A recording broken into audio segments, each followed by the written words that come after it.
Salut la meute, c'est Raph. Salut la meute, c'est Jules, j'espère que ça va bien. Aujourd'hui, on se retrouve pour une troisième vidéo du rôle des abonnés. Apparemment, vous aimez beaucoup le rôle des abonnés, vous nous l'avez pas mal réclamé, donc on part sur une troisième édition du rôle des abonnés. Petit disclaimer avant qu'on attaque les rôles, je tenais juste à vous dire, ne venez pas en MP pour proposer les rôles. Vous inquiétez pas, on va tous les lire au moment où on vous demandera de nous les donner. Je vous l'ai demandé, du coup, de m'apporter des rôles et j'ai eu plein de MP, donc merci à tous d'avoir participé, vous avez été très nombreux. C'est dur de choisir à chaque fois, mais je pense qu'on pourra faire plusieurs vidéos avec déjà ce que vous nous avez donné. Donc ne vous inquiétez pas si votre rôle n'est pas dans la vidéo, il sera peut-être dans une vidéo prochaine. Et on commence tout de suite avec le premier rôle, c'est parti! Le premier rôle, Raph, il a été proposé par Toti. Merci beaucoup à toi, Toti. Ce personnage, c'est l'esclave des loups. L'esclave des loups. Il est dans le camp des loups-garous, mais c'est un humain. Il va se réveiller la nuit avec les loups-garous pour les servir. Donc les loups-garous connaîtront son identité. D'accord. Donc forcément, lui, il veut faire gagner les loups-garous. Mais il y a un petit mais, c'est qu'en fait, son but, c'est d'être le dernier villageois survivant avec les loups-garous. Quand les loups ont gagné, il doit être en vie. Est-ce que les loups-garous ont un intérêt à le protéger?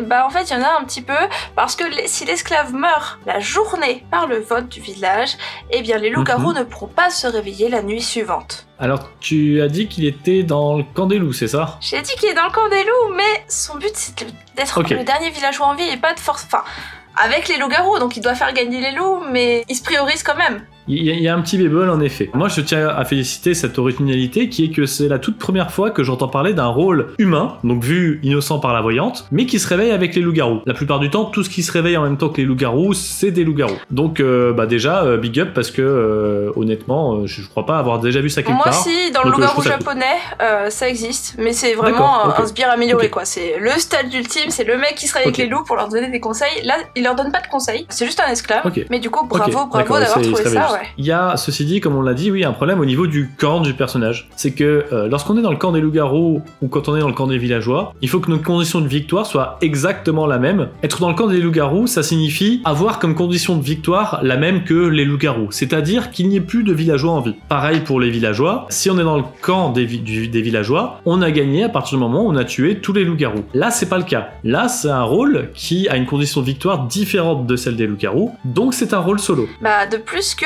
un loup-garou la journée préférera même peut-être que un de ses potes loups-garous meure plutôt que l'esclave meure, parce que sinon ils pourront pas manger la nuit suivante. Donc là, c'est ça le truc. Ça remet un peu en question. Enfin, il y a des contradictions dans le camp. Alors oui, ce rôle est viable, il est jouable, mais c'est quand même tricky pour les loups-garous. D'ailleurs, si les loups-garous sentent que l'esclave est pas mal accusé par le village, est-ce qu'ils auraient pas intérêt à le manger la nuit pour que ils puissent manger des joueurs tous les jours? Je suis pas trop sûr parce que mine de rien, l'esclave rajoute un vote dans le camp des loups-garous. Donc c'est un rôle qu'on veut garder le plus longtemps possible en vie parce que ça reste un traître au final. Donc les loups-garous vont avoir envie d'avoir un vote de plus dans leur camp. Moi je trouve ça plutôt pas mal. Et au pire, s'ils peuvent pas manger la nuit suivante, c'est pas grave, c'est comme s'ils avaient mangé le trèfle. Oui, c'est vrai, ça revient au même niveau. Ça revient au même. L'idée est pas mal et il y a juste corrigé le fait que il est pas dans le camp des loups, c'est un camp solo. C'est clairement un camp solo en fait. Mais va expliquer ça à des joueurs qui découvrent le loup-garou. Enfin, c'est un personnage assez expert quand même. C'est plutôt un personnage expert, ouais, je sors pas ça tout de suite à des joueurs qui viennent de débuter avec toi. Du coup, merci Toti pour ce rôle très intéressant. On passe du coup au rôle numéro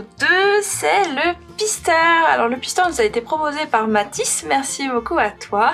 Le pisteur est dans le camp du village, donc quand les loups-garous sont morts, il a gagné avec les autres villageois. Son pouvoir, c'est que quand il meurt, il peut décider de choisir un joueur et la carte de ce joueur sera révélée à tout le monde. Il y a des idées dans ce rôle. Je sens une inspiration un peu Fossoyeur de Wolfie, tu vois, dans ce rôle. Je sais pas si c'est fait exprès ou pas.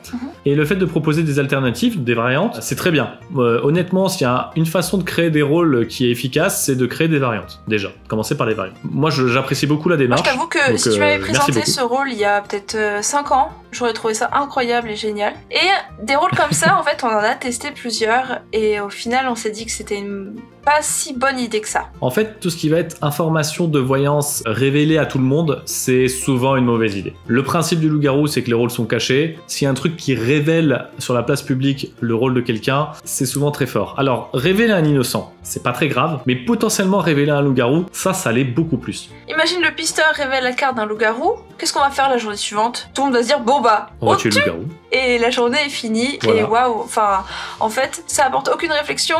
Le loup, bah, il est frustré parce qu'en fait, il a aucun moyen de se défendre, c'est une info sûre de chez sûr. Même si c'est un traître qui est révélé, le traître, il fait quoi toute la partie ensuite? Personne va le croire, on voudra pas le tuer parce que, bah, ça sert à rien de tuer un traître, et du coup, il attendra juste à rien faire. Alors, ton pisteur, du coup, petit axe de réflexion, si tu veux rendre le pouvoir moins fumé, si tu veux qu'il soit vraiment viable, équilibré, faudrait éventuellement qu'à sa mort, il montre un innocent. Juste un innocent, choisi par le MJ par exemple. Le problème, c'est que ça colle moins avec la notion de pisteur, parce que le pisteur, il piste les loups-garous. Donc comment est-ce qu'on ferait pour que ça colle mieux au RP du rôle? Je t'invite à y réfléchir aussi, idée. parce que... Ouais, vas-y, dis. La nuit, le MJ montrera la carte choisie par le pisteur au maire. C'est une option. Ça fait une info cachée et le maire peut dire ce qu'il veut dessus et personne ne connaît le rôle du maire. Donc et le maire est potentiellement le loup-garou. Voilà. Cette proposition est assez débogène et du coup je proposerais plutôt ce rôle pour le mode flou et obscur. Pour le mode clair, je pense qu'il y a réflexion autour du rôle. Soit changer son nom pour ne révéler qu'un innocent, soit changer la mécanique et essayer de trouver une autre mécanique qui correspond mieux à la notion de pisteur. En fonction de ce que tu veux apporter, n'hésite pas à nous faire un retour lorsqu'on demandera la prochaine fois des rôles des abonnés. Peut-être qu'on reviendra sur des rôles qui ont été modifiés par des abonnés après notre retour. Peut-être, hein, je sais pas. En tout cas, on peut en discuter sur le Discord. Pour ton rôle, Le Discord est là pour ça, oui, il y a c'est des ça. On peut chats. aussi en discuter sur le Discord. En tout cas, merci pour le rôle, franchement, il est vraiment cool. Enfin, moi j'aime bien l'idée et tout ça, et je comprends très bien la logique derrière, donc c'est cool. Merci beaucoup. Et nous avons un troisième rôle. Il a été proposé par BenCube 19 et BenCube 19 nous a proposé le loup-garou du brouillard. Donc c'est un loup-garou dans le camp des loups. Condition de victoire de loup-garou. Il se réveille avec les loups. Jusque là, tout va bien. Yes. Et en plus de ça, il va se réveiller tout seul et sera appelé par le MJ plus tard dans la nuit. Parce qu'une fois dans la partie, il va pouvoir plonger la maison de la victime dans le brouillard. Qu'est-ce que ça veut dire? Concrètement, les loups-garous ont ciblé une victime, par exemple Raphaël évidemment, et ensuite le loup-garou du brouillard sera réveillé et le MJ lui proposera d'utiliser son pouvoir. S'il l'utilise, en fait la carte de Raphaël ne sera pas révélée au petit matin, comme ce qu'on fait en mode obscur et flou. Ah, c'est pour ça le brouillard en fait, ça rend flou en fait à un moment de la nuit. C'est ça, et du coup, en fait ce rôle n'est utile qu'en mode clair. En mode clair, normalement on aurait révélé le rôle de Raphaël, et là, à cause, ou grâce du loup-garou du brouillard, on ne révélera pas le rôle de la personne. Donc c'est un pouvoir qu'il peut utiliser une fois dans la partie. On saura pas que je suis voyante. Dans le meilleur des cas pour les loups-garous. J'adore l'idée du rôle, moi je trouve ça ultra génial, parce que c'est un peu une façon d'amener le mode flou dans le mode clair et tout, c'est vraiment pas mal. Et ça peut être aussi une transition douce pour des joueurs qui sont très réticents, tu vois, ça, je trouve ça bien. Ceci dit, j'ai assez régulièrement eu des problèmes en tant que loup-garou en mode flou, parce que justement, on connaît pas le rôle de la personne qu'on a éliminée. Parce qu'il faut vraiment à peu près être sûr du rôle de la personne qu'on a éliminée pour éviter de se faire avoir par ce rôle justement qu'on pense avoir éliminé. Enfin, oui, je vois parfaitement l'idée. Voilà, tu peux penser qu'il y a encore une voyante dans la partie, alors qu'en fait il y en a plus, mais tu le sais pas justement parce que t'as utilisé ton pouvoir de brouillard et t'embominer l'esprit. Et le but c'est d'embominer l'esprit des autres, alors c'est pour ça qu'il faut l'utiliser au bon moment et sur la bonne personne. Et du coup, super rôle. Moi aussi, j'adore l'idée. Vraiment cool. Ah, ça c'est un rôle que j'apprécie beaucoup. Il est probable que je le teste. Donc merci beaucoup BenCube19. Et enfin Raph, nous allons sur le dernier rôle de cette vidéo, le quatrième rôle. Il a été proposé par notre grand MJ Daniel, c'est Jaco Lanterne. Ouh. Alors ça m'étonne pas de lui, il a choisi de présenter un rôle de traître. Il est du coup dans le camp des loups-garous, sa condition de victoire c'est de faire gagner les loups-garous, c'est un traître, donc c'est un humain. Chaque nuit, il choisit une personne, et cette personne du coup sera vue comme citrouille par la voyante pour le reste de la partie. Ça veut dire quoi? Ça veut dire que le MJ dit cette personne, soit elle est humaine, soit elle est loup-garou, soit elle est citrouille, et ça veut dire en fait que cette personne a été brouillée par Jaco Lanterne, et chère voyante, tu ne sauras jamais du coup quelle était sa vraie apparence. Ah, punition là.